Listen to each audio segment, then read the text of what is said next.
Hi there, Janet Fritz here for Galaxy Girl Creations. Welcome to my channel. Welcome to another day of mixed media mayhem. And our prompt is stamping, sparkle, and texture. I'm combining that with color Craze today. The palette will be showing up here in just a moment. And I am combining it also with a some assemblage required video, which means I'm going to be using stuff from MK's shop. This is the color palette we chose for today. And I actually had a little bit of a struggle with this one.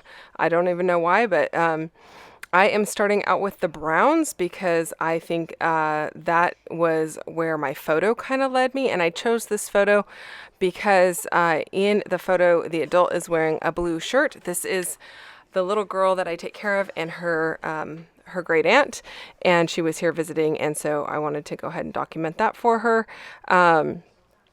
And I actually took the photo and made the background black and white because it had a lot of purples and greens in it. They were at her gymnastics studio and it was a lot of bright colors. So I just wanted to focus on the blue because her shirt is the same color as the blue in the color palette. And then there are a few shades of brown and then red as well. And so I am going to be bringing in some red, but it's not going to be as much as the brown and blue. So I'm working on figuring out what paper I want to work with. And I think I'm going to end up with this brown one, but I am auditioning several different ones here to see which one I like. And I don't end up leaving that brown L shape that I just cut out upside down, or in the position that it's in. I'm going to rotate it a 180 so it is down, creating a little corner for my photo to sit on. And now it might seem kind of weird that my photo is in the lower left corner because it looks like they are looking that direction, but really their eyes are looking the other direction, so that is why. And you can't see that because obviously I have their faces covered up for privacy purposes. So I'm going to start with some stamping. I am using some blue, and I'm using this stamp. It's an old stamp that I've had in my stash for a long time. I've never used it. It's from Rubbernecker Stamps. I think I got it at an expo ages ago. I don't even know how long ago, but it is kind of like a cheesecloth. And I'm using blue to bring in more of the blues that are in her shirt. And I do think that brown and blues go really well together. So I'm liking the way that it's looking. It's kind of like a really muted blue as well. So I think that looks nice. And I'm pretty happy with the way that the stamping kind of comes out mixed in with the mixed media that is already on that background. So I'm using the Stormy Sky Distress Oxide ink and a piece of paper from 49 in Market, and I apologize, I don't know what collection that is from. Our local store had like a 40% off of 49 in Market papers, and I picked up just a random sampling from several different collections. I think this might be from Toast, but I'm not sure.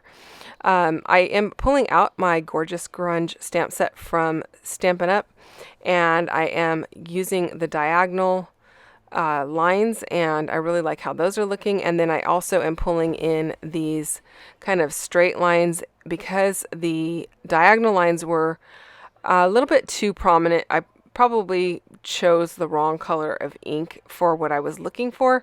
So kind of to soften them out a little bit from having that harsh straight line, I am using this other stamp. And I really like how that looks. So this stamp set is one of my favorites, and I just like using it. So, and I did use a little bit of vintage photo on this layout as well as some walnut stain. I'm pulling out a stencil because I am going to be doing some stenciling as well with this Finnabair texture paste. So this is a white texture paste, and I am actually borrowing it from a friend because we are at a retreat and I did not bring my texture paste. I actually went really light to this retreat with regards to how much mixed media I brought. I didn't even bring all my inks. I borrowed inks from 2 different friends. I pretty much brought walnut stain and black soot, and everything else was borrowed. Now these stickles are my stickles.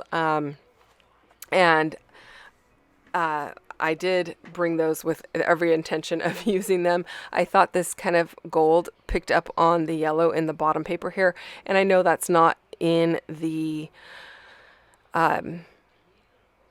palette that we are working with, not the gold anyway, but I'm going to go ahead and use it.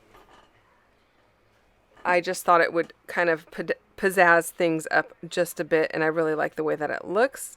The color on this one is called Solar Flare. I'm kind of putting it on a little bit thin in some areas and a little thicker in other areas. So kind of cleaning my paintbrush off on some of that texture paste so that it has a little bit of sparkle, but not a lot. And now I'm thinning out these other areas that I had already done, just so they're not just like huge clumps of glitter. And then I am using a stamp. This is a burlap background stamp from Tailored Expressions. I will try to put everything down in the list down below. And I believe I was using antique linen to stamp that. So it's very subtle, but I really like the way that it looks because it does make a big difference, even all those little subtle additions. So I'm going to back my photo with this blue basic gray paper. It's pretty old and it's been in my stash for a while. So I'm going to, and I've only have this little portion of it. I don't have a whole sheet of it. So I'm going to use that. I think it's actually single-sided too. So it's pretty darn old. Or it was, I don't know, maybe before they made them double-sided. I'm not really sure. Now I am using some dies and I am cutting some more of that blue. This die set is from Bramble Fox, and I really like the torn paper edge. I do have a Fiskars, I think it's a Fiskars punch. Maybe it's an EK Success punch. I don't know. I have a punch that punches the same thing, but it's not as grungy or as worn. It's like a perfect border punch, and so using the die works really well if you're not doing like a whole 12 by 12 sheet of paper or something like that, because you can just stick it in the machine and cut a little piece off. So I am using some foliage and floral dies from Sizzix or Tim Holtz for Sizzix. I'll put the link for those down below as well. And I thought these were perfect for the wood veneer that I'm going to use, and they're going to play really well with that. And when I pull those out, you'll get a better idea of why, especially that flower that you see on the left hand side right there. It really mimics one of the flowers that I am going to be pulling in that is a wood veneer. And I am going to be real honest with you, the wood veneer that I'm using was a little bit more difficult for me to use, which is why I hadn't used it until now. It's basically the flower that has a word in the stem, and I could have just put it on a layout and it would have probably been just fine, but I don't know why the word stumped me every time. I was like, what am I going to do with this? How am I going to use it? And I didn't want to cover the word up with a bunch of other foliage, and so I finally am super happy to get these used because I really like them. I just had struggled on how to use them. So sometimes that happens. This little machine that I'm using, this is from Stampin' Up. It is their version of a small die cut machine. The plates on it are a little bit bigger than what I have on my Sizzix Sidekick. Again, I was traveling light, didn't bring my Sidekick with me. Actually, I do have my Sidekick with me, but I'm using this machine because my Sidekick does not fit the length of those flowers. So I just borrowed this from my friend because it has longer plates and it's working fine. And then I am using some Catherine Pooler Rockin' Red ink. I am stamping it onto the die, putting the die onto the paper and cutting it out. And that is giving me that nice border because these dies have kind of a debossed area, which is picking where I'm putting the ink. It's raised on the die, so it kind of pushes really hard into the paper and stamps that image, and I really like the way that looks. So I will put the link to those dies down below if they are still available. I've had actually these dies, all of these dies, for quite some time, so I'm not sure what the status is on how available they are, but I'll put the links down below. So here are those words that I told you I had a little bit of a difficult time figuring out how to use them, but they go really well with this particular set of dies. Most of the flowers that I have are not kind of that wildflower look. They're more of a almost like a perfect flower or a cartoony flower, and they just also did not go with these ones that MK has in her shop. And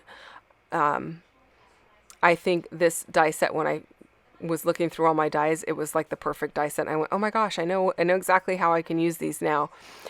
So I am bringing in the blue to the left-hand side of the photo by using that piece of torn paper look. And then I am just coloring up the paper bits from these dies with my ink blending tools. And most of my ink blending tools, I don't have to dip them in any color of ink to get the color onto the paper, because they are pretty saturated from using them on other layouts.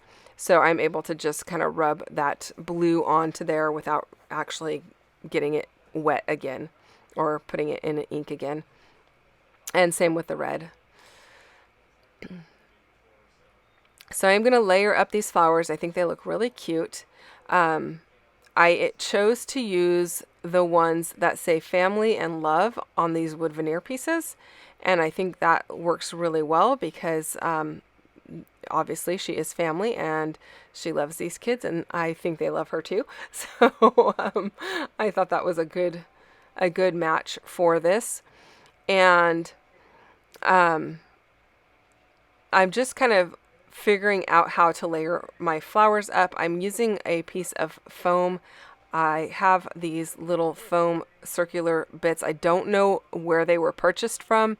I got them from somebody who was getting rid of all of their scrapbooking stash, so I have a bunch of them. I just don't use them very often. I kind of tend to leave them for travel when I kind of forget to bring my foam, or if I am looking for a smaller bit or a thinner bit, because these are not quite as thick as the foam that I use that I get at Walmart.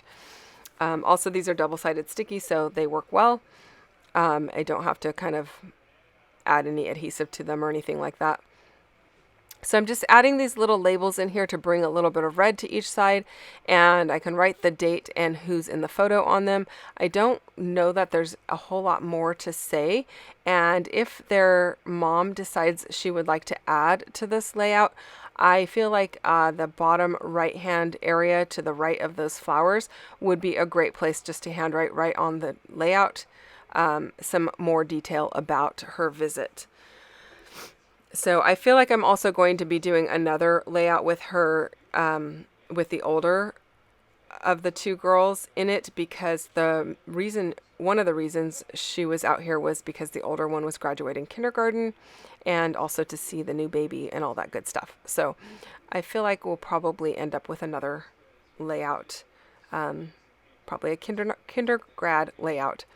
Okay, so I'm now actually using the reverse piece of the blue border die that I used with that paper. That is the excess piece. I'm getting 2 for 1. And then I am adding a few more leaves up to this upper right hand corner just to bring some color up here, but I'm going to keep it really simple. I don't think a lot needs to be added, but I felt kind of like the layout was a little bit lonely up in that area, so I'm going to add that. While I do that, don't forget to check out what everyone else is doing for Mixed Media Mayhem. There is a link to our Facebook group down below where you can go and see the inspiration. Join the Facebook group, go to the album section, and you will see where all of the inspiration that is coming up for the next few months is, and you can play along, which is a ton of fun. Also, don't forget to check out MK's channel for Color Craze. She's using the same color scheme that I am using today, so I can't wait to see what she does for that. And starting, I think, next week, I hope it's starting next week, I will be playing along with Stretch the Sketch.